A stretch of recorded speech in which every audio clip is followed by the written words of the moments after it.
Magandang umaga po sa inyong lahat. So ngayon ay alas 8 na ng umaga. So hindi pa kami nakapag-agahan. Si Alonso pinatulog ko na doon at eto, nagluluto ako ng aming ulam sa agahan. So yung ulam namin ay itlog dahil si Angelo gustong laging itlog. So minsan hindi ko talaga siya pinipilit ko talaga siya hindi pinapakain ng itlog. Pero ngayon kasi wala talaga kaming ulam. Pero kung meron, so pinapakain ko naman siya ng ibang ulam. Pero pag wala, so mapipilitan akong lulutuan siya ng itlog. So nagluto ako ng 2 itlog para sa aming agahan. Tapos yung kanin namin, ininit ko lang ito mga tirang namin. Mga tirang kanin, ayan oh. Ayan. So galing yan sa freezer kaya ininit ko, pinakiluan ako talaga kasi masyado siyang matigas, para siyang bato. Tapos sila nanay, itlog din yung ulam nila kasi wala po talaga kaming maano ngayon kasi maaga, so hindi pa kami pumupunta ng palengke, so itlog lang din. Ayan, yung sa kanila ilalaga nila kasi si father hindi siya pwede sa pinirito dahil nga dahil inuubo siya pag prito yung yung ulam niya. Tapos ngayong araw wala talaga kaming tubig, wala na din yung CR namin. Ewan, kung may malapit lang talaga kaming makuhanan ng tubig, so hindi na kami magpapa-member dyan sa tubig na yan kasi malakas lang talaga yan kapag araw ng bayaran, malapit ng bayaran, pagka kinabukasan sa bayaran, mga ganun, malakas yung tubig kasi pinapalakasan talaga nila, sinasadya nila pagka mga ganito. Pero bukas bayaran ng tubig, baka mamaya meron na, so baka magkatubig mamaya. So balak ko si Angelo at saka si Alonso, maghahakot ako ng tubig para sa panligo nila kasi si Angelo 2 araw na din siya walang ligo kasi nga wala kaming tubig talaga.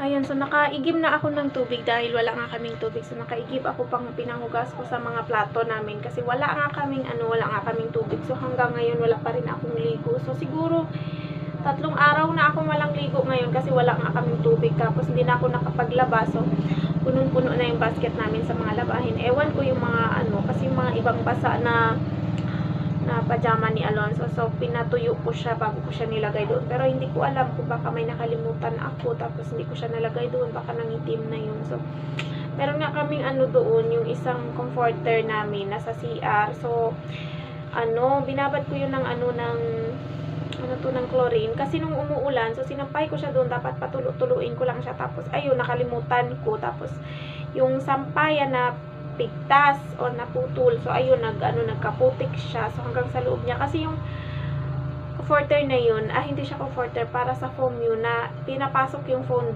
dun sa loob, so napasukan ng mga putik-putik yung sa loob niya. Pero nabalawan ko na yun, kaya lang hindi ko pa siya nalabhan talaga, nabras-brasan ko siya konti, pero ibrasan ko pa yun. And then kanina pala, ayun nga pala si Alonso, so natulog na siya ulit, pinatulog ko na, so nakapaghugas na ako ng plato. Bago ako nagugas, so pinatulog ko muna si Alonso, and balak ko magsaing muna kami habang habang may ilaw pa kasi minsan nagpa-brown out. So yun, naka-electric fan sila sa loob kasi nga mainit na, maaraw na ngayon, so kailangan na nila mag-electric fan kasi mainit din dyan. Kasi yung bubong namin walang nakikita nyo yan, may blue na yan, so nilagay ko yan dyan sa taas para makaharang-harang dun sa init, so hindi siya magda-direct sa amin dyan sa kwarto. Kaya lang, ayun, may mga dyan, may mga butiki, tapos tumatay sila, andyan na dyan. Tapos yun din ang iniisip ko kasi mga butiki na yun, minsan tumatay talaga yun sila sa sa mukha natin. Tapos ayun, so alam na niya, minsan yung mga butiki na pag biglang sinesentro nila, minsan sa mukha mo, minsan ganyan sa ulo, ganyan sila. Ganyan kasama yung mga yan.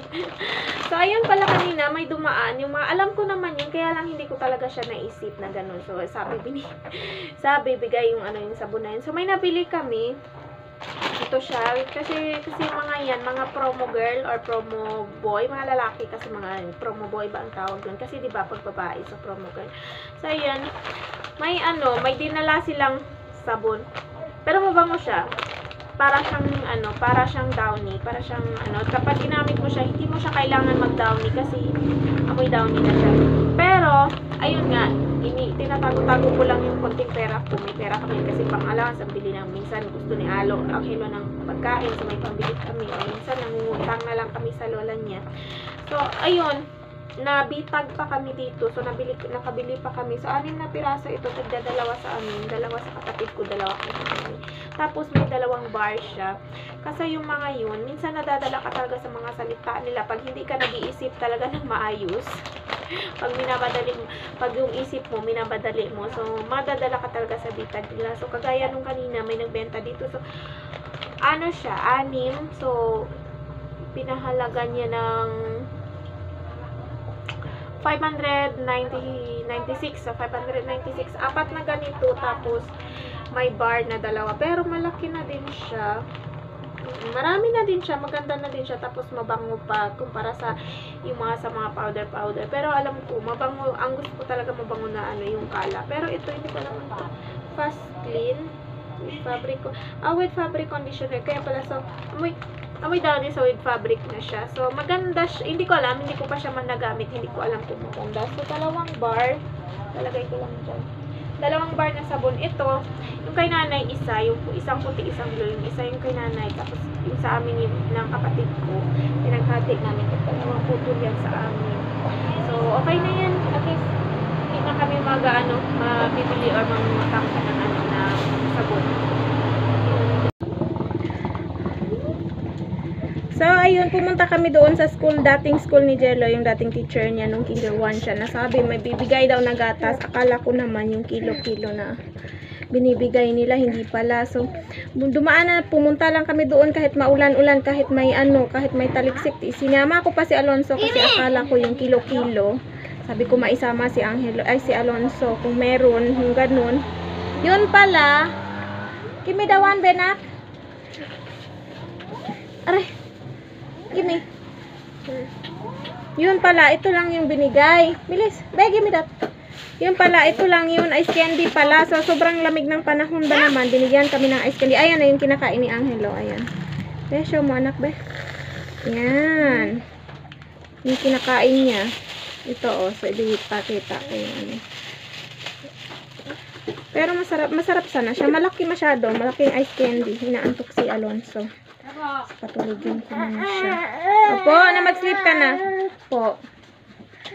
Mag-sleep ka? Oh, wait lang. Mag-sleep ka na. Oh, aba nalamig man ang bata. Uy. So, ito yun siya. Oh, pakita ko sa inyo, guys. Ayan siya. Yan yung itsura niya. Ewan, ano yung pangalan niya? Anong pangalan niya? Deal? Deal? Ay, ano ba yan? Yan, deal? Yan lang yung pinunta namin doon kahit maulan-ulan. Sinama ko pa si Alonso. Pero okay na yan. Blessing din yan. Ilang piraso. Naubos mo na yung calcis mo, nak. So, inisip ko din kanina makabili ako ng ano. Aray. Ay. Patulugin ko na lang muna siya. Oy, burp na ang bata na yan. Sinisipon pa naman si Alonso. Ito sinama-sama ko pa doon, malamig panahon. Maulan-ulan pa. Tapos yun lang pala yung nakuha namin. Ay, naku. Sige na, papatulog ko muna si Alonso. Fresh milk. Fresh milk ba?